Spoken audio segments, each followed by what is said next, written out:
देखिए भाई, हम लोग पिछले वीडियो में बात कर चुके हैं, इंट्रोडक्शन कर चुके हैं मैग्नेटिक इफेक्ट ऑफ करंट का, और बायोट-सावर्ट लॉ का बेसिक बात हम लोग देख चुके हैं। अब हम लोग बात करेंगे बायोट-सावर्ट लॉ के एप्लीकेशन का, ठीक है। तो बायोट-सावर्ट लॉ का जो एप्लीकेशन है वो हम लोग आज के वीडियो में देखेंगे। तो सबसे पहला एप्लीकेशन जो है वो है मैग्नेटिक फील्ड निकालना due to circular current carrying wire या क्वाइल। यानी सर्कुलर क्वाइल, इसमें एक टर्न हो या एक से ज़्यादा टर्न हो, सर्कुलर होना चाहिए, ठीक है। उसके कारण हम लोग मैग्नेटिक फील्ड निकालने के लिए सीखेंगे, ठीक है। देखिए, सबसे बेसिक बात आपको यह ध्यान रखना है, बायोट-सावर्ट लॉ से हम लोग पूरा कंडक्टर के कारण मैग्नेटिक फील्ड नहीं निकालने सीखे हैं। हम लोग छोटे से करंट एलिमेंट के कारण मैग्नेटिक फील्ड निकालने सीखे, आइडियल, याद करिए आप, है ना।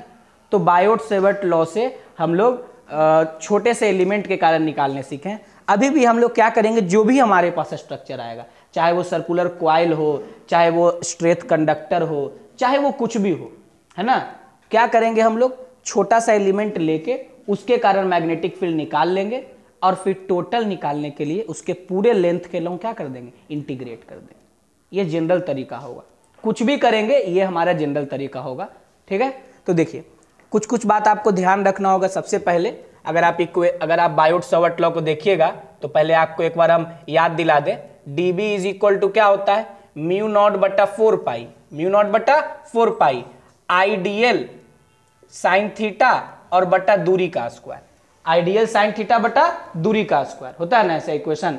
तो देखिए, इस इक्वेशन में एक दो चीज आपको ध्यान रखना होगा। क्या ध्यान रखना होगा, अभी आगे यूज होगा। सबसे पहला चीज, अगर थीटा 90 डिग्री होता है, थीटा क्या होता है 90, तो थीटा 90 मतलब समझते हैं, ये थीटा किसके किसके बीच का एंगल है, डीएल और आर वेक्टर के बीच का एंगल। तो अगर डीएल और आर दोनों परपेंडिकुलर हो, है ना, थीटा 90 करने का मतलब है, तो उस समय मैग्नेटिक फील्ड जो एलिमेंट के कारण होगा वो मैक्सिमम होगा। कितना होगा आपका, म्यू नॉट बटा 4 पाई और आइडियल बटा आर स्क्वायर, आइडियल बटा आर स्क्वायर। ये कब पॉसिबल है, जब DL is perpendicular to R, DL जो होगा वो आर वेक्टर के क्या होगा, परपेंडिकुलर होगा, देखिएगा ध्यान से। और दूसरा बहुत इंपॉर्टेंट है भाई, थीटा अगर 0 डिग्री होता है या फिर 180 डिग्री होता है तो उस समय मैग्नेटिक फील्ड एलिमेंट के कारण 0 होगा, क्योंकि साइन 0 0 होता है। मतलब DL is either parallel to R, मतलब या फिर DL is either anti parallel to R, है ना, आर के पैरेलल हो सकता है या फिर क्या हो सकता है, एंटी पैरेलल हो सकता है। उस केस में डीबी 0 होगा। मतलब हम कह देंगे कि डीएल वेक्टर और आर वेक्टर एक ही मतलब एलॉन्ग होगा। जैसे मान लीजिए ना कि आप ऐसा समझ लीजिए यहाँ पे कि ये हो गया डीएल, ये करंट बह रहा है और यहाँ पे आपको कहेगा यहाँ से आर दूरी पे आपको मैग्नेटिक फील्ड पता करना है, ये पॉइंट पी पे। तो कहिएगा यहाँ पे मैग्नेटिक फील्ड क्या होगा, तो कहेंगे यहाँ पे मैग्नेटिक फील्ड 0 होगा। कहिएगा ऐसा क्यों, तो कहेंगे डीएल किधर होता है, जिधर करंट बह रहा है, और आर भी इधर ही है। अरे यार, डीएल का डायरेक्शन किधर होता है, जिधर करंट बह रहा है, और आर वेक्टर भी क्या है, इधर ही है। तो डीएल और आर के बीच में कितना एंगल बन रहा है, 0। तो जैसे ही 0 होगा तो कहेंगे इस पी पॉइंट पे मैग्नेटिक फील्ड क्या होगा, 0 होगा। यानी वायर का लेंथ डीएल यानी करंट का डायरेक्शन और आर दोनों अगर एक ही लाइन में है यानी कोलिनियर है, तो हम कह सकते हैं कि उस पॉइंट पे मैग्नेटिक फील्ड क्या होगा, 0 होगा, है ना। ये सब चीज ध्यान रखिएगा। और क्या बोले कि for finding net magnetic field, for finding net magnetic field, मान लीजिए हम नेट मैग्नेटिक फील्ड पता करना चाहते हैं। क्यों लिख रहे हैं ऐसा, क्योंकि बायोट-सावर्ट लॉ में हम लोग एलिमेंट के कारण निकालें, करंट एलिमेंट के कारण। क्या करेंगे, ऐसा करने के लिए हम लोग डीबी को इंटीग्रेट कर देंगे। क्या यूज करेंगे, डीबी को इंटीग्रेट कर देंगे, हमारा नेट मैग्नेटिक फील्ड या टोटल मैग्नेटिक फील्ड निकल के आ जाएगा, है ना। तो देखिए, सबसे पहला एप्लीकेशन जो है हमारा, ये बता दिए कैसे हम लोग एप्लीकेट करते हैं। अब पहला एप्लीकेशन देखेंगे। पहला एप्लीकेशन में क्या देखेंगे, magnetic field due to circular, magnetic field due to circular क्या, करंट कैरिंग क्वाइल या wire, circular current carrying coil और वायर, करंट कैरिंग क्वाइल या फिर वायर, है ना, एट इट्स सेंटर, उसके सेंटर पे निकालेंगे, है ना। पहला और सबसे सिंपल एप्लीकेशन यही है कि सर्कुलर करंट कैरिंग क्वाइल या वायर के सेंटर पे हम लोग मैग्नेटिक फील्ड निकालेंगे। ठीक है। तो देखिए बोर्ड में जब डेरिवेशन आता है तो पूरा पारंपरिक तरीके से उसको लिखना होता है। लिखेंगे कि मान लिए कि एक सर्कुलर करंट कैरिंग कंडक्टर है। क्या मान लिए? एक सर्कुलर करंट कैरिंग कंडक्टर है। इसमें आई करंट ऐसे बह रहा है। कितना करंट बह रहा है? इसमें आई करंट बह रहा है, जैसे भी बहा लीजिए, एंटी क्लॉकवाइज या क्लॉकवाइज। इस करंट कैरिंग कंडक्टर का जो रेडियस है वो आर है। इसी सेंटर पे हम पी इसका सेंटर मान लेते हैं। इस सेंटर पे हमको मैग्नेटिक फील्ड पता करना है। सेंटर पे मैग्नेटिक फील्ड हमको पता करना है। तो क्या लिखेंगे? एक बार लिख दे रहे हैं, बार बार हम नहीं लिखेंगे। लिख रहे हैं consider a current carrying, consider a current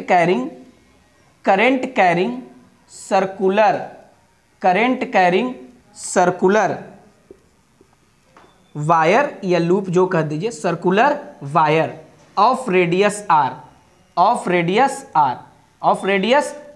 कितना रेडियस का? आर, है ना। और करंट कितना बह रहा है उसमें? आई। रेडियस कितना मान लिए? आर मान लिए।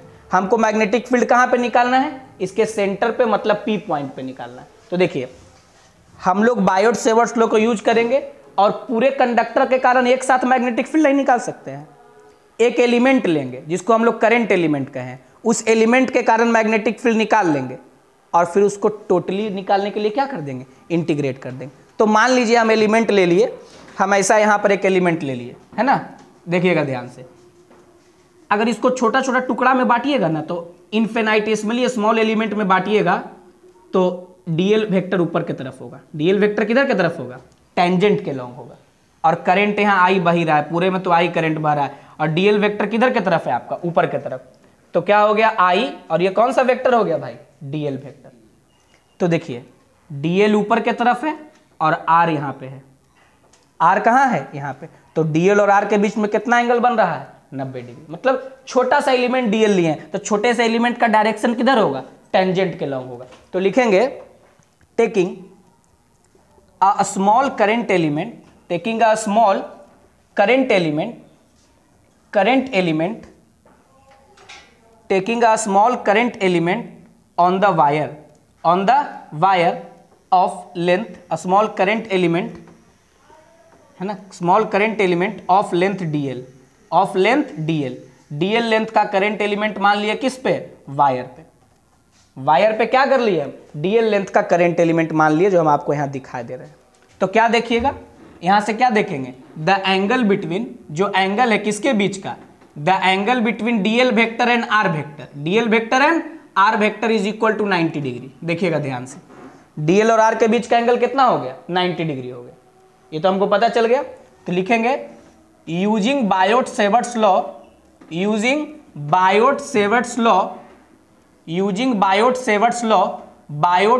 लॉ का प्रयोग करके हम लोग क्या लिखेंगे? The magnetic field due to क्या? The current element, the magnetic field due to the current element will be, current element के कारण कितना मैग्नेटिक फील्ड होगा भाई? तो लिखेंगे dB is equal to mu naught बटा 4 पाई आई dl और साइन 90, पहले ही बता चुके हैं। dl और r के बीच का एंगल 90 डिग्री और बटा पॉइंट ऑफ ऑब्जर्वेशन से एलिमेंट का दूरी क्या है? r लिख दिए हम। तो क्या होगा? dB बराबर क्या लिख दीजिएगा आप? म्यू नॉट बटा 4 पाई आई dl और बटा r स्क्वायर। अब हमको इसीलिए टोटल मैग्नेटिक फील्ड निकालना होगा।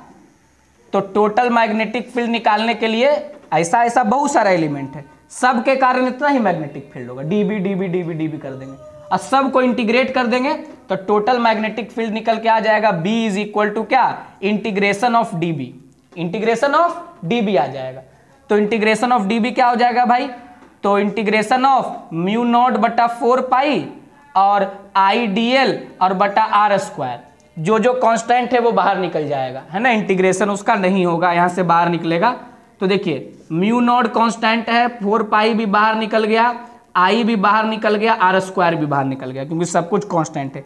ये dl एलिमेंट का लेंथ ही वेरिएबल है ना, इसी के लिए हम लोग इंटीग्रेट कर देंगे। अब सोचिए ऐसा dl dl dl dl dl dl लेंगे तो ये पूरा कंडक्टर का सरकमफेरेंस तैयार हो जाएगा। इंटीग्रेशन का मतलब क्या है कि जो एलिमेंट लिए हैं उसको जोड़ जोड़ के हमारा कंप्लीट स्ट्रक्चर बन जाए। तो कंप्लीट स्ट्रक्चर बनेगा तो 0 से लेके कहां तक इंटीग्रेट कर देंगे, पूरा सरकमफेरेंस, मतलब क्या 2 पाई आर तक। तो क्या लिखेगा यहां से पता है, b is equal to mu naught I और बट्टा 4 पाई आर स्क्वायर और इंटू 2 पाई आर। पाई से पाई मर गया, आर से आर मर गया, है ना। तो क्या बचेगा आपके लिए, बचेगा b is equal to mu naught I, mu naught I, है ना, म्यू नॉट आई, और इससे भी 2 बार में ये कट जाएगा तो क्या बचेगा 2 पाई आर, म्यू नॉट आई, अच्छा पाई भी कट गया तो म्यू नॉट आई बटा क्या बचेगा 2r। यानी किसी भी सर्कुलर क्वाइल के सेंटर पे जो मैग्नेटिक फील्ड होता है वो होता है म्यू नॉट आई बटा 2r। ये मैग्नीट्यूड निकाले हैं। अब आप कहिएगा इसके सेंटर पे मैग्नेटिक फील्ड का डायरेक्शन क्या होगा, तो डायरेक्शन का भी रूल है, अभी हम बता देंगे थोड़ी देर में, लेकिन ये ध्यान रखिए ये डेरिवेशन कंप्लीट हो गया। अगर आपसे मैग्नीट्यूड पूछा है तो मैग्नीट्यूड हम निकाल लिए, सिंपल तरीका था, कहानी जो है वो तो लिख ही दिए हैं, एलिमेंट चुन के उसके कारण मैग्नेटिक फील्ड लिख के उसको इंटीग्रेट करके पूरे लेंथ के लॉन्ग हम फाइनल रिजल्ट पे पहुंच गए। और यही पहला एप्लीकेशन था कंप्लीट डेरिवेशन। बिहार बोर्ड में अगर ये क्वेश्चन आता है 5 नंबर का तो एकदम मिल जाएगा, कहेगा state Biot-Savart's law, using Biot-Savart's law derive an equation for magnetic field induction eight the centre of circular current carrying wire. एकदम हूबहू ऐसा ही क्वेश्चन आपको मिलेगा। और ये पूरा स्टेटमेंट तो बता ही दिए हैं पिछले वीडियो में हम, क्या बायोट-सेवर्ट्स लॉ का। और आज हम लोग क्या बात करेंगे, उसका एप्लीकेशन जो है यहाँ से लेके यहाँ तक पूरा डेरिवेशन। अब इसमें बस एक चीज और रहा कि इसका डायरेक्शन कैसे निकालेंगे, सेंटर पे डायरेक्शन क्या हो, ठीक है। तो ऐसा करिए कि पहले इसको आप लिखिए, ठीक है, उसके बाद फिर हम लोग इसका डायरेक्शन निकालने के लिए बताते हैं कि क्या रूल होता है।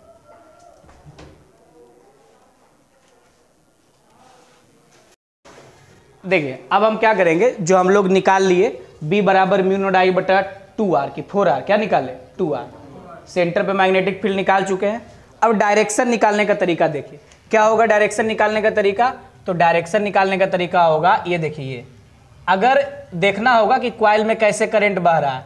अगर क्वाइल में कैसे करंट बह रहा है यार, एंटी क्लॉकवाइज। ये क्या है आपका एंटी क्लॉकवाइज, ये क्लॉकवाइज, ये क्लॉकवाइज है। और अगर क्वाइल में कैसे करंट बह रहा है, एंटी क्लॉकवाइज। ध्यान देना है कैसे करंट बह रहा है क्वाइल में, एंटी क्लॉकवाइज। ये हुआ क्लॉकवाइज और ये क्या हो गया आपका एंटी क्लॉकवाइज, ठीक है। तो सेंटर पे मैग्नेटिक फील्ड का मैग्नीट्यूड तो वही होगा b बराबर म्यू नॉट आई बटा 2r, लेकिन डायरेक्शन निकालने के लिए क्या आप काम करेंगे, देखिए ये राइट हैंड है, राइट हैंड के पाम को करंट के डायरेक्शन के लॉन्ग ले जाएंगे, करंट के। तो देखिए करंट का डायरेक्शन किधर है, ऐसे, हाँ इसको, इस समय जो थंब है वो किधर है, ऐसे मुड़िए करंट के डायरेक्शन में, ऐसे ऐसे, थंब अंदर है कि बाहर, अंदर। तो इसके सेंटर पे मैग्नेटिक फील्ड होगा क्रॉस, क्या होगा क्रॉस, है ना। यहाँ पे देखिए करंट कैसे बह रहा है, ऐसे ऐसे ऐसे बह रहा है ना, ऐसे, यानी मतलब एंटी क्लॉकवाइज। तो थंब अंदर है कि बाहर, बाहर। तो यहाँ पे मैग्नेटिक फील्ड का डायरेक्शन क्या होगा, डॉट। मैग्नीट्यूड वही होगा। सर्कुलर कॉइल में करंट 2 ही तरीके से बह सकता है, चाहे तो क्या, ये किसके लिए है कहिएगा, for clockwise current, for clockwise current. और ये किसके लिए है, for anti clockwise current, for anti clockwise current. Clockwise current और क्या है एंटी क्लॉकवाइज करंट, ये ध्यान रखना है, ठीक है। अब देखिए अब एक चीज और बता रहे हैं आपको, magnetic field due to, magnetic field इसका एप्लीकेशन है ये, magnetic field due to circular arc. देखिए हल्ला नहीं करिए, सर्कुलर आर्क के कारण, ये तो हुआ कंप्लीट सर्कल के कारण निकाले, सर्कुलर आर्क के कारण उसके सेंटर पे कैसे निकालेंगे। अब मान लीजिए ये एक आर्क है, ऐसे समझिए ये एक आर्क है, आर्क का रेडियस कितना है भाई r, ये कितना एंगल सबटेंड कर रहा है थीटा, कितना एंगल सबटेंड कर रहा है थीटा। और इसमें कितना करंट बह रहा है I, कितना करंट बह रहा है I। अब कहेगा कि इसका सेंटर यहाँ P है, यहाँ पे बताइए मैग्नेटिक फील्ड कितना होगा, कैसे निकालेंगे हम, तो ध्यान से देखिए, पूरे के कारण तो नहीं निकाल सकते हैं, छोटा सा एलिमेंट लेंगे, मान लीजिए यही छोटा सा एलिमेंट लिए, तो पूरा वायर सेंटर पे थीटा एंगल बना रहा है, तो ये जो छोटा सा एलिमेंट लिए हैं ये कितना एंगल बनाएगा सेंटर पे, डी थीटा। कितना एंगल बनाएगा भाई, डी थीटा, है ना। ये छोटा सा एंगल बना रहा है और ये आर्क जो देख रहे हैं ना, ये जो आर्क देख रहे हैं, इस आर्क का लेंथ क्या है भाई, dl, क्या है इस आर्क का लेंथ, dl। और ये I करंट इसमें बह रहा है, यही करंट एलिमेंट है ना। और ये कितना एंगल सबटेंड कर रहा है, डी थीटा। हम लोग पहले किसके कारण निकालेंगे मैग्नेटिक फील्ड, इस छोटे से एलिमेंट के कारण इस सेंटर पे मैग्नेटिक फील्ड निकालेंगे और फिर उसको क्या कर देंगे, इंटीग्रेट। तो क्या लिखेंगे, लिखेंगे कि magnetic field due to a small current element, due to a small current element. Small current element के कारण कितना मैग्नेटिक फील्ड होगा भाई, तो कहेंगे स्मॉल करंट एलिमेंट के कारण मैग्नेटिक फील्ड होगा dB बराबर क्या, mu naught I D L. Sine यहाँ पे भी 90 डिग्री होगा क्योंकि dl हमेशा सर्कल में dl और r वेक्टर में एंगल कितना होता है, 90 डिग्री। अरे यार ऐसे dl होगा और ये r होगा, कितना एंगल बनाएगा वो, 90 डिग्री। तो वो साइन 90 हो गया और बटा दूरी का स्क्वायर, तो दूरी तो ये रेडियस के ही ना बराबर है, तो आई डी एल बटा आर स्क्वायर। तो देखिएगा ये निकल गया, इसीलिए टोटल मैग्नेटिक फील्ड क्या हो जाएगा, टोटल मैग्नेटिक फील्ड या नेट मैग्नेटिक फील्ड, ये तो एलिमेंट के कारण हो गया, तो नेट मैग्नेटिक फील्ड किसके बराबर हो जाएगा, integration of dB, integration of dB. तो इंटीग्रेशन ऑफ डीबी क्या लिखेंगे, बी बराबर mu naught I D L और बटा 4 पाई, अच्छा 4 पाई छूट गया क्या, म्यू नॉट बटा 4 पाई आई डी एल बटा आर स्क्वायर। तो क्या लिखेगा यहां से आप, म्यू नॉट बटा 4 पाई आई डी एल और बटा आर स्क्वायर, और ये बाहर इंटीग्रेट कर देंगे, है ना। टोटल मैग्नेटिक फील्ड निकालने तो डीबी को क्या कर देंगे, इंटीग्रेट करेंगे ना, डीबी को इंटीग्रेट, और डीबी बराबर क्या लिखे हैं, mu naught I but I D L 4 pi R square, ठीक है ना। रेडियस को कैपिटल आर लिए तो कैपिटल आर रख लेते हैं। अब जो कांस्टेंट है वो बाहर निकल जाएगा, यानी म्यू नॉट आई और बटा 4 पाई आर स्क्वायर कांस्टेंट है तो बाहर निकल गया। इंटीग्रेशन किसका होगा, डीएल का। अब देखिएगा डीएल को इंटीग्रेट करते थे तो पूरा सर्कल बनता था जब सर्कल था तब, लेकिन यहाँ तो सर्कल बनेगा नहीं, यहाँ तो सर्कल बनेगा नहीं, तो यहाँ पे इंटीग्रेशन कैसे होगा। तो देखिए इसके लिए पहले डीएल लेंथ लिखना होगा। तो फ्रॉम फिगर आप डीएल बराबर बचपन में पढ़े होंगे, फ्रॉम फिगर आप डीएल बराबर लिख सकते हैं R into D theta. Length of arc is equal to radius और into angle subtended by arc at the centre, पढ़े हैं ना, एल बराबर आर थीटा, एल बराबर आर थीटा। तो ये जो आर्क है इसका लेंथ कितना है, डीएल, और ये सेंटर पे कितना एंगल बना रहा है, डी थीटा। कितना बना रहा है, डी थीटा। तो आर इंटू क्या कर दिए, डी थीटा, तो डीएल बराबर क्या हो गया, आर डी थीटा। तो देखिए, तो यहां पर से एक चीज और देखिएगा, म्यू नॉट आई और बटा 4 पाई आर स्क्वायर, और डीएल के जगह पे क्या लिख देंगे, आर डी थीटा।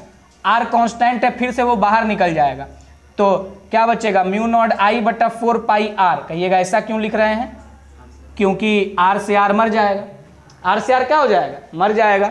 और डी थीटा का इंटीग्रेशन करेंगे भाई, तो देखिए अगर आप डी थीटा का इंटीग्रेशन करते हैं, किसका, डी थीटा का, तो ये छोटा सा डी थीटा है, ऐसा ऐसा डी थीटा जोड़ेंगे तो ये पूरा थीटा मिल जाएगा हमको। इसी थीटा का ना छोटा सा टुकड़ा है डी थीटा, ऐसे डी थीटा को जोड़ेंगे तो हम लोग को क्या मिल जाएगा, थीटा। तो बी बराबर क्या बचेगा, म्यू नॉट आई और बट्टा 4 पाई आर और इंटू थीटा, इंटू क्या हो जाएगा, थीटा। यही जो हो गया आर्क के कारण फॉर्मूला निकल गया। किसके कारण निकल गया फॉर्मूला, आर्क के कारण। अगर कोई आर्क जिसमें आई करंट बह रहा है ना, और वो सेंटर पे कितना एंगल सबटेंड कर रहा है, थीटा एंगल सबटेंड कर रहा है, तो उसके कारण मैग्नेटिक फील्ड सेंटर पे कितना होगा, म्यू नॉट आई बटा 4 pi R into theta. Theta क्या है, angle subtended by arc at centre, angle subtended by arc at centre, angle subtended by arc at centre, है ना। आर्क जो है वो सेंटर पे कितना एंगल सबटेंड करेगा, यही है। अब मान लीजिए ये आर्क कुछ भी हो सकता है, जैसे सबसे कॉमन एग्जांपल हम आपको दे रहे हैं सेमी सर्कल का। किसका एग्जांपल दे रहे हैं, सेमी सर्कल का। पूछा भी गया है कि सेमी सर्कल के कारण उसके सेंटर पे कितना मैग्नेटिक फील्ड होगा। तो मान लीजिए ये सेमी सर्कल है, ये क्या है आपका, सेमी सर्कल। रेडियस आप कितना मान लीजिए इसका, आर, और सेमी सर्कल कितना एंगल बना रहा है भाई, थीटा। कितना एंगल बनाता है यहाँ पे, थीटा बराबर पाई। सेमी सर्कल कितना एंगल बनाता है, 180 डिग्री बनाता है ना। तो इस फॉर्मूला में थीटा की जगह क्या रख दीजिएगा, पाई। तो क्या हो जाएगा इक्वेशन आपका, बी बराबर म्यू नॉट आई और बटा 4 पाई आर और इंटू क्या हो जाएगा, पाई। पाई से पाई कट जाएगा और बी बराबर क्या बचेगा, म्यू नॉट आई, है ना। बी बराबर क्या बचेगा, म्यू नॉट आई और बटा 4 आर। ये सेमी सर्कल के कारण बनाया जाने वाला, सेमी सर्कल के कारण मैग्नेटिक फील्ड है उसके सेंटर पे। अभी हम लोग थोड़ी देर पहले क्या पढ़े, सर्कल। एग्जाम्पल ले लीजिए किसका, सर्कल का। तो सर्कल के कारण उसके सेंटर पे मैग्नेटिक फील्ड निकाल चुके हैं, लेकिन इस फॉर्मूला से भी निकाल सकते हैं। सर्कल अपने सेंटर पे कितना एंगल सबटेंड करता है, 2 पाई। कितना, 2 पाई, मतलब क्या, 360 डिग्री। कितना करता है, 360। तो इसीलिए क्या लिख दीजिएगा, B बराबर म्यू नॉट आई और बट्टा 4 पाई आर और इंटू क्या, 2 पाई। पाई से पाई कट जाएगा, इससे ये 2 बार में कट जाएगा। तो B बराबर क्या होगा, म्यू नॉट आई बटा 2r। देखिए अभी थोड़े देर पहले पढ़े थे। तो ये समझ लीजिए जनरल फॉर्मूला निकल गया है। ये फॉर्मेट है म्यू नॉट आई बटा 4 पाई आर और इंटू थीटा। अगर सर्कल है तो सेंटर पे कितना एंगल बनाएगा, 2 पाई। तो आंसर आ गया म्यू नॉट आई बटा 2r। अगर सेमी सर्कल है तो कितना एंगल बनाएगा, पाई। तो म्यू नॉट आई बटा 4r, यानी सेमी सर्कल के सेंटर पे, सर्कल के सेंटर पे। अब आप कहिएगा एक क्वाड्रेंट लीजिए उसके सेंटर पे, तो क्वाड्रेंट कितना एंगल बनाएगा, एक क्वाड्रेंट 90 डिग्री। तो पाई बटा 2 रख देंगे हम यहाँ पे। तो पाई बटा 2 रखेंगे तो म्यू नॉट आई बटा क्या हो जाएगा, 8r हो जाएगा। या कोई भी जनरल एंगल, मान लीजिए कोई ऐसा आर्क है जो सेंटर पे 30 डिग्री सबटेंड कर रहा है, तो यहाँ पे क्या रख देंगे, पाई बटा 6। पाई बटा पाई, पाई कट जाएगा, 6 × 24, म्यू नॉट आई बटा 24r हो जाएगा। तो ये समझ लीजिए कि न्यूमेरिकल बनाने के काम आता है। या ऑब्जेक्टिव क्वेश्चन आपसे पूछ दिया कि एक आर्क है जो अपने सेंटर पे 30 डिग्री, 60 डिग्री, 45 डिग्री, 90 डिग्री, कोई भी डिग्री एंगल सबटेंड कर रहा है, तो मैग्नेटिक फील्ड कितना होगा उस आर्क के सेंटर पे, उसका मैग्नीट्यूड कितना होगा। तो उसके लिए ये फॉर्मूला बहुत इंपॉर्टेंट है। जैसे अगर सेमी सर्कल है तो सेमी सर्कल कितना एंगल बना रहा है, पाई। सर्कल है तो कितना बना रहा है, 2 पाई। ठीक है। और डायरेक्शन निकालना बड़ा आसान है, करंट बहाना जरूरी है, नहीं तो कहिएगा कि बिना करंट बहे कैसे मैग्नेटिक फील्ड आगे। करंट बहा दे रहे हैं, ठीक है ना। देखिए यहाँ तक कोई दिक्कत नहीं होना चाहिए आपको।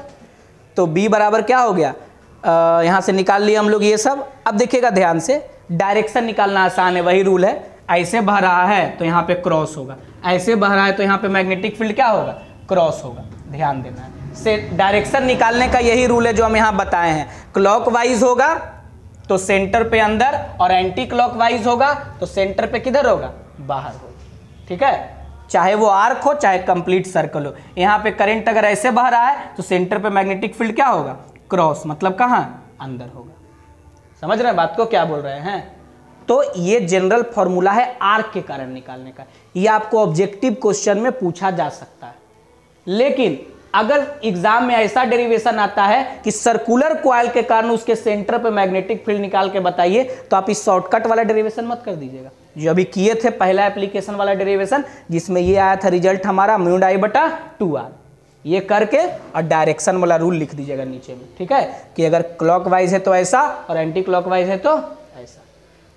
समझ में आ रहा है भाई, अरे बोलिए भाई।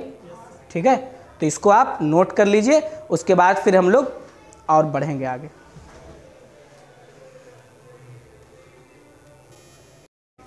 क्या देखें हम लोग फॉर्मूला, म्यू नॉट आई बटा 4 पाई आर इंटू थीटा कर लेंगे। अगर आप ऐसा मान लेते हैं,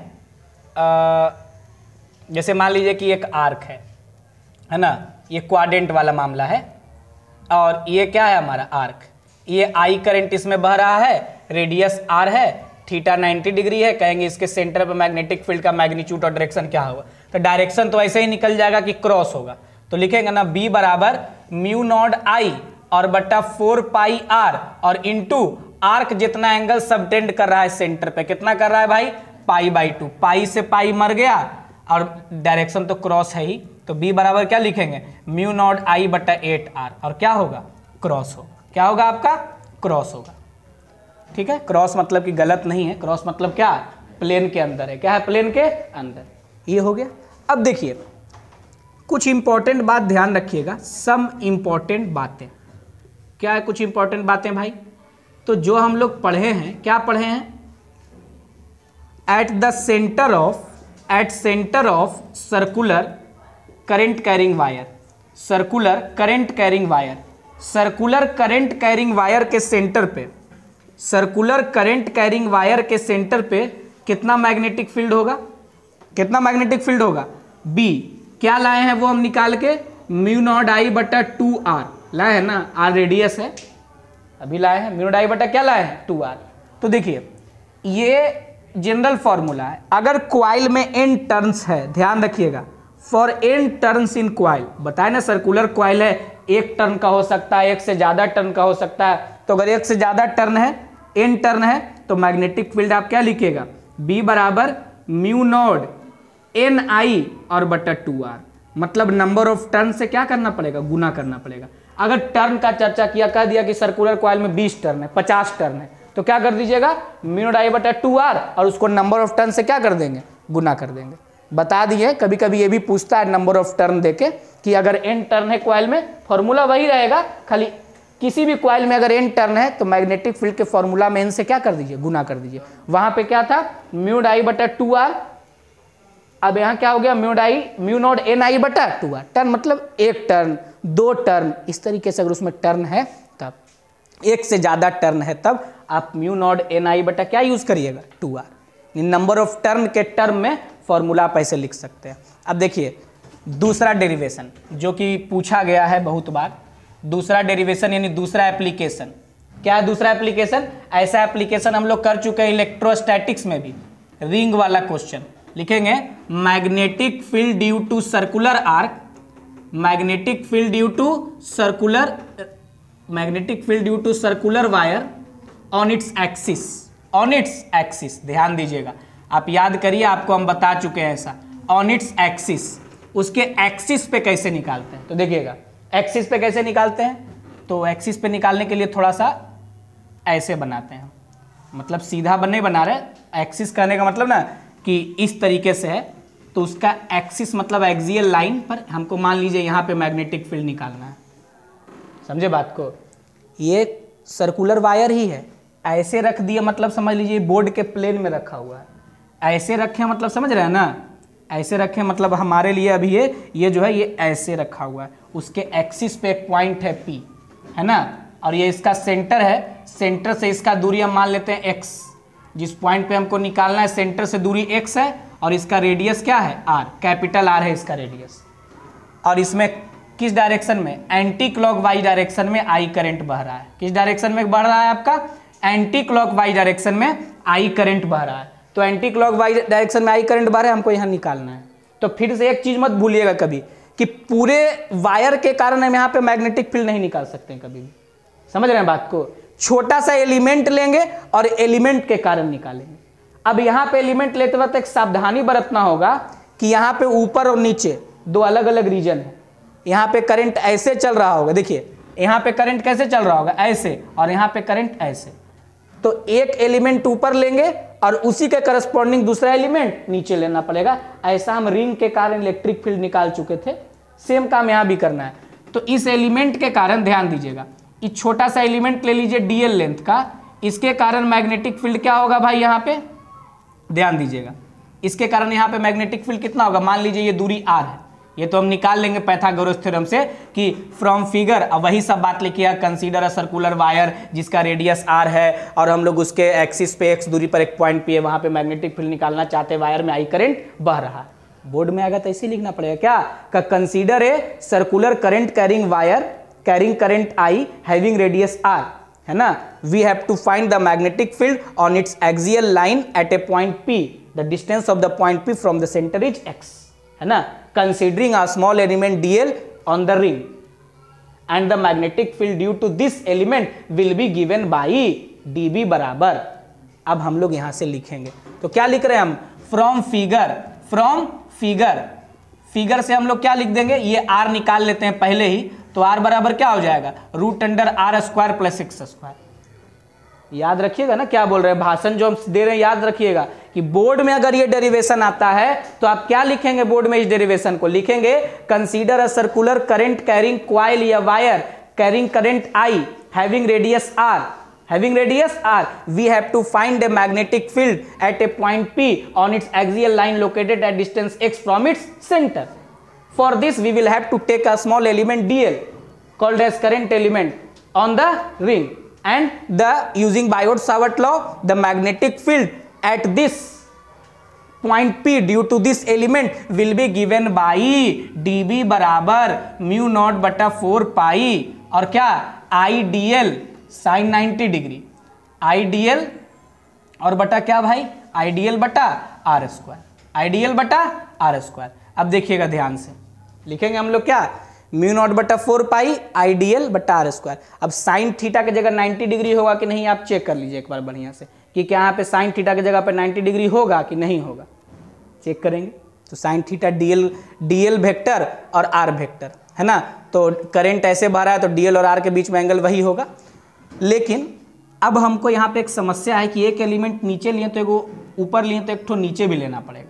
तो जो नीचे एलिमेंट लेंगे उसके कारण ऐसे मैग्नेटिक फील्ड देखिए यहाँ पे होगा वही, खाली एक ठो ऊपर एक ठो नीचे लेंगे ताकि सिमेट्री बना हुआ रहना चाहिए।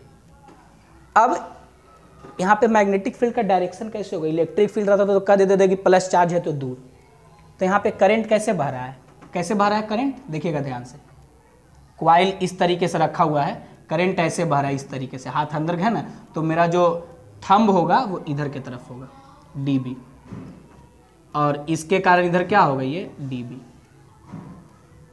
ये ऊपर वाले एलिमेंट और नीचे वाले के एलिमेंट के कारण छोटा सा मैग्नेटिक फील्ड है, दूरी सेम है, डीबी सेम है, इसलिए मैग्नेटिक फील्ड सेम होगा।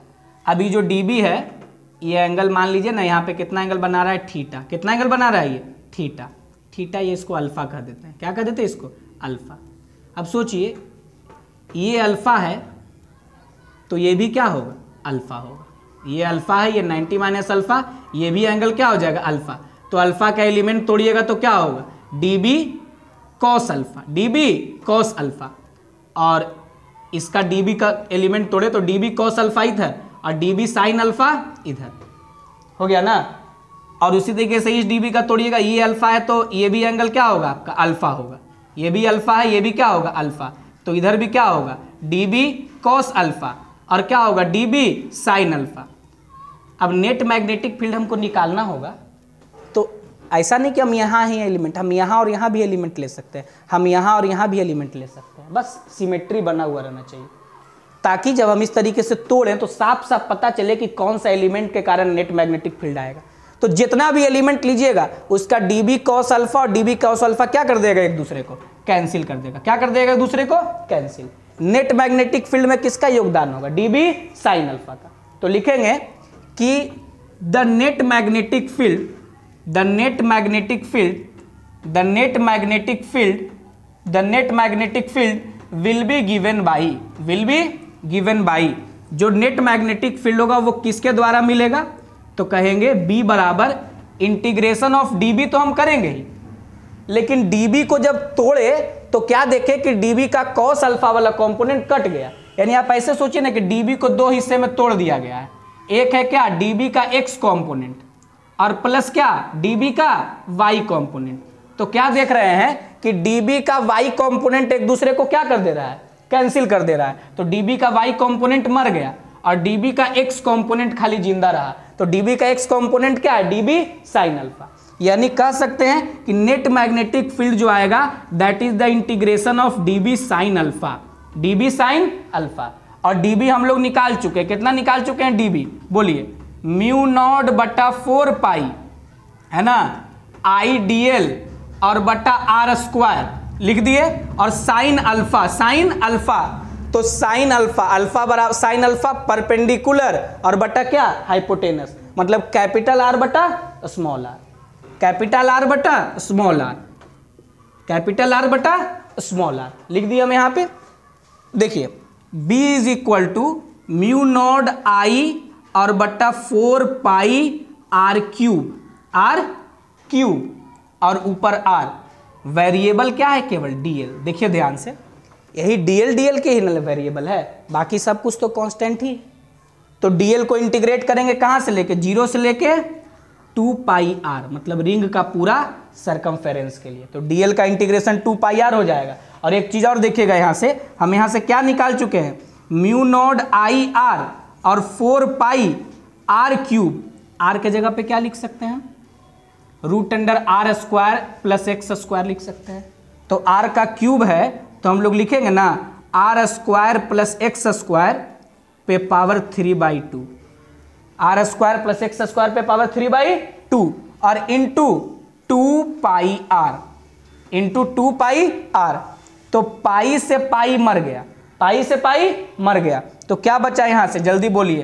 तो बचेगा B बराबर mu naught I R square और डिवाइडेड बटा, इससे भी ये 2 बार में कट जाएगा, डिवाइडेड बटा 2 और into R square plus X square पे पावर 3/2।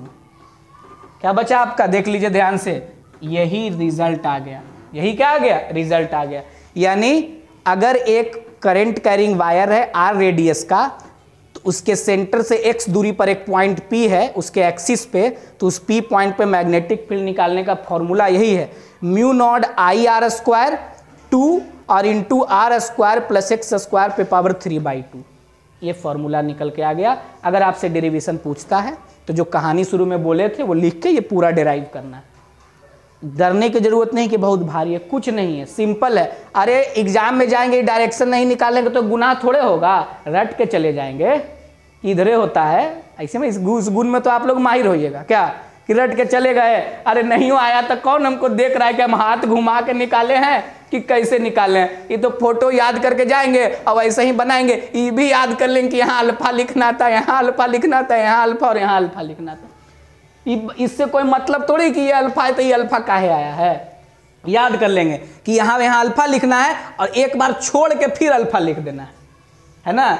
और ये सब तोड़ ताड़ करने की जरूरत नहीं है, याद कर लेंगे। इधर डीबी कॉस अल्फा होगा, इधर डीबी होगा, इधर डीबी साइन अल्फा 2 बार लिख देंगे, इधर फिर डीबी लिखेंगे, फिर डीबी कॉस अल्फा लिखेंगे, बस। और बाकी इतना रट के चले जाएंगे। लेकिन ज़्यादा अच्छा क्या है कि आप समझ के जाइए, है ना। फिगर आपको याद होना चाहिए ध्यान से। फिगर तो आप थोड़े कि बोर्ड पे प्रकट हो गया अचानक से, बनाए अभी आपके सामने बनाया है फिगर, तो फिगर आपके सामने प्रकट नहीं हुआ, तो फिगर आपको बनाना है और ये पूरा डेरिवेशन करना है। अब ऐसा डेरिवेशन बार बार आ रहा है, रिंग में भी आया था, इलेक्ट्रिक फील्ड में अभी भी आ रहा है, तो बार बार ऐसा डेरिवेशन आपको देखने के लिए मिल रहा है। तो अगर आप अपने से एक बार देख के और कॉपी बंद करके 2 बार बना लीजिएगा तो कभी आपका कलम रुकने वाला नहीं है डेरिवेशन में। और बोर्ड के लिए सब डेरिवेशन बहुत इंपॉर्टेंट है। आप अपना क्वेश्चन बैंक प्रीवियस ईयर का देखिए खोल के, जो बच्चा नीट और जेईई दे रहा है उसके लिए रिजल्ट इंपॉर्टेंट है। ये रिजल्ट एक जनरल रिजल्ट है, ये भी हमको बहुत सारा चीज सिखाएगा। अभी इस पे भी हम लोग चर्चा करेंगे कि mu naught I R square 2 into root under R square plus X square पे पावर 3/2 है। अब इसमें भी बहुत सारा केस हम लोग देखेंगे। एन टर्न रहेगा तो हम लोग एन से गुना कर देंगे, है ना। अभी बहुत सारा केस होगा, लेकिन जब डेरिवेशन आएगा ये वाला एक्सियल लाइन पे तो इतना ही करके छोड़ देंगे, लिख देंगे हेंस प्रूव्ड। यही फॉर्मूला है। न्यूमेरिकल बनाने के लिए आप यहाँ से चालू करेंगे, लेकिन बोर्ड के लिए पूरा डेरिवेशन आपको आना चाहिए। और जब तक प्रैक्टिस नहीं करिएगा लिख के, कभी करने ही नहीं आएगा डेरिवेशन आपको बोर्ड में। इसलिए हर हाल में आप लिख लिख के प्रैक्टिस करिए, तभी आप बोर्ड में डेरिवेशन अच्छे से कर पाइएगा, आपका कलम नहीं रुकेगा। समझ गए। और ऐसे मत बना दीजिएगा जैसे हम लिखे हैं, सजा के ऊपर में लिखिएगा जो कहानी बोले, है ना, बार बार वो नहीं छूटना चाहिए, तो 1 नंबर ऐसे ही कट जाएगा आपका मार्किंग स्कीम के हिसाब से। ठीक है, तो इसको आप लिख डालिए ताकि सब कुछ आपको पढ़ा दिया जा रहा है कि आपका बोर्ड लेवल भी कवर हो जाए और कॉम्पिटिटिव जेईई नीट लेवल का भी एग्जाम क्या हो जाए, कवर हो जाए, उसमें कोई दिक्कत नहीं होना चाहिए।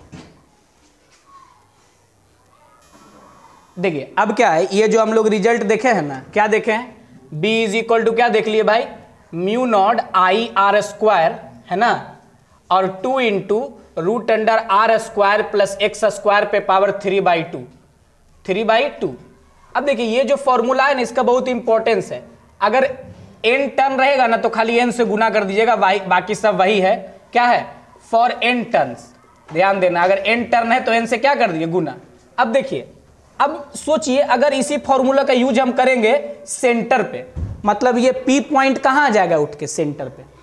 अरे P पॉइंट कहाँ जाएगा, सेंटर पे आ जाएगा, सेंटर पे। तो जैसे ही P पॉइंट सेंटर पे आएगा तो x का वैल्यू कितना हो जाएगा, 0। x का वैल्यू क्या हो जाएगा, 0। तो सेंटर पे x बराबर 0 होगा, तो देख लीजिए B बराबर क्या आ जाएगा, म्यू नॉट n आई आर स्क्वायर और 2 इंटू आर क्यूब, मतलब म्यू नॉट n आई और डिवाइडेड बटा 2r। अभी कुछ देर पहले ऐसा फॉर्मूला आप देख चुके हैं। बोलिए, सेंटर पे इतना है ना मैग्नेटिक फील्ड होता है, B बराबर म्यू नॉट n आई बटा 2r। हो गया, सेंटर पे हम निकाल लिए। देखिए हर बार सेंटर पे पहुंच ही जा रहे हैं, हर फॉर्मूला से पहुंच जा रहे हैं। यानी अब देखिए, अब क्या कहेगा, at x greater than far greater than r, मतलब क्या कि जब पॉइंट ऑफ ऑब्जर्वेशन बहुत दूर पे लोकेटेड, बहुत दूर पर लोकेटेड हो, तो यहाँ पे हम लोग पता है क्या लिख सकते हैं, R square plus X square पे पावर 3/2 को हम क्या लिख सकते हैं, ध्यान दीजिएगा।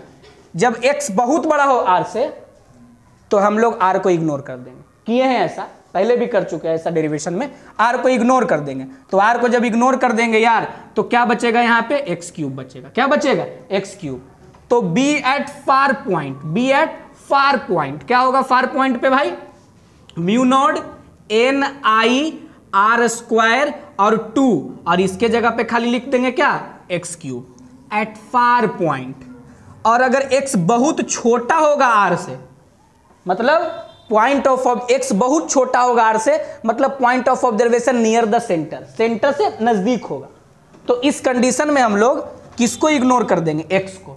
बहुत छोटा है ना उसके तुलना में, तो हम लोग x को इग्नोर कर देंगे, और R square plus X square पे पावर जो 3/2 आया है, जो 3/2 आया है, इग्नोर किसको करना है, x को, तो क्या बचेगा, आर क्यूब। तो यहाँ पर आर क्यूब लिखिएगा तो ऊपर वाला आर मर जाएगा ना, तो b बराबर क्या बचेगा, म्यू नॉट एन आई और बटा क्या 2r, एकदम सेंटर के नजदीक, सेंटर के तरह ही आया है। अरे यार यहाँ आर क्यूब लिखेंगे तो आर स्क्वायर कट जाएगा, तो म्यू नॉट एन आई बटा क्या बचेगा 2r। ठीक है, तो ये जो था इस फॉर्मूला से रिलेटेड कुछ कुछ इंपॉर्टेंट केस है, यानी बी फार और बी नियर द सेंटर लगभग आपका सेम आया है रिजल्ट, इसमें कोई आपको दिक्कत नहीं होना चाहिए। यहाँ पे तो सही लिख रहे हैं ना, स्क्वायर स्क्वायर मर गया, ये क्यूब हो गया, म्यू नॉट एन आई बटा क्या हो गया 2r, उसी के तरह आया, समझे बात को। और सेंटर से दूर भी हम लोग लिख दिए mu naught N I square और बटा 2x क्यूब, क्योंकि R square plus X square पे पावर 3/2 में अगर हम लोग किसको इग्नोर कर देंगे, r को, इसको खत्म कर देंगे तो 2 को मार गिराएगा, x क्यूब बचेगा। उसी तरीके से इसमें क्या हो गया, R square plus X square power 3/2 में x को इग्नोर कर दिए, तो x को इग्नोर करेंगे, 2 को मार गिराएगा, बचेगा r क्यूब नीचे लिखेंगे, नीचे एक r से एक r कट जाएगा, म्यू नॉट एन आई बटा क्या हो गया 2r। ठीक है, तो ये रिजल्ट ध्यान रखिएगा।